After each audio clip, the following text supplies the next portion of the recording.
Kevin and Harry discuss Richie's play to have the family attend the wake and funeral at the beginning of MobLand's 5th episode. They are aware that it is a trap, but they are powerless to stop it. The subject of Rusby then comes up. Since it turns out that he was sexually raped while incarcerated, Kevin does recall him after all. Harry discloses his location, but Kevin doesn't mention it aloud. However, Conrad takes them to the Cotswolds for a council of war, before they take any action.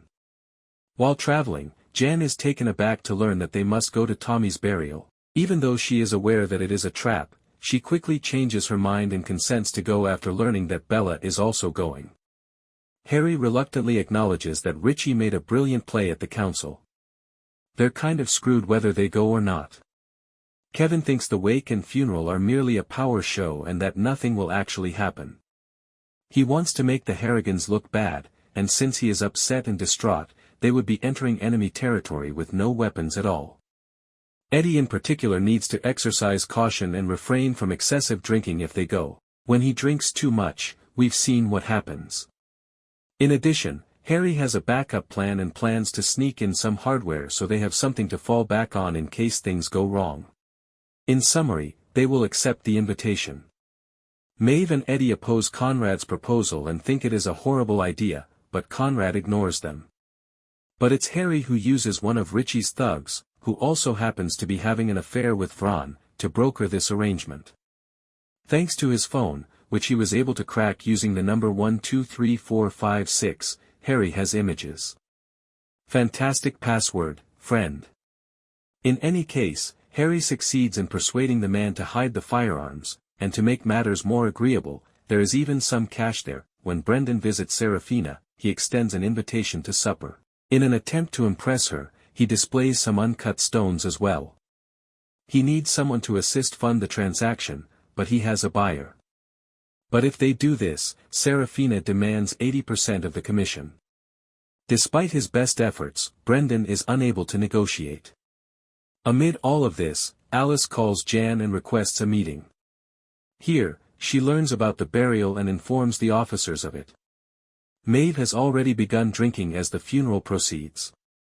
Eddie asks Harry and Kevin if they can be trusted in an attempt to agitate them while they are traveling. In any event, the Harrigans attend this solemn event. Nonetheless, Eddie continues to cause trouble by calling Richie by Richard and even attempting to kiss Vron on the cheek.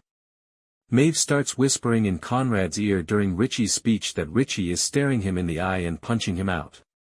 Even if Conrad encourages her to remain quiet and whispers a little too loudly, it definitely draws attention. In the midst of the wake, Eddie sneaks upstairs, starts going through everything, and does some coke on the side. Eventually, he is at Harry's mercy, and he curses out Eddie and forces him to drop his tough exterior. However, Harry is trapped in the middle, with Richie staring through Conrad. However, when Maeve gets closer to Vron, she starts to cause more problems. However, Maeve resumes her drinking after Vron, in a deceptive manner, deems her unattractive. To prevent her from causing difficulty, the same drink has been tampered with, but before she faints, she nods to Eddie to start a fight. He appears ready to fight after running into one of the guys, but Richie intervenes and offers to have one of his men drive Eddie home. Conrad and Richie end up speaking alone after the extremely unpleasant incident. Given that the club owner has squeaked, it appears that Richie knows who killed Tommy. He respects the Harrigans' presence but does not want a battle of retribution. But Richie thinks Eddie is fair game if he appears anywhere, which is the one significant requirement to avoid a major conflict. Maeve is not feeling forgiving, but we don't know if Conrad accepts the arrangement or not. When she awakens from her drugged-out sleep, she calls Paul and plots in the background. Everything appears to be quiet until that morning, when Vron gets into her car and leaves for the stores. But just as she closes the door, the automobile bursts into a massive blaze, killing her instantly. What a surprising finale to this incredibly gripping episode.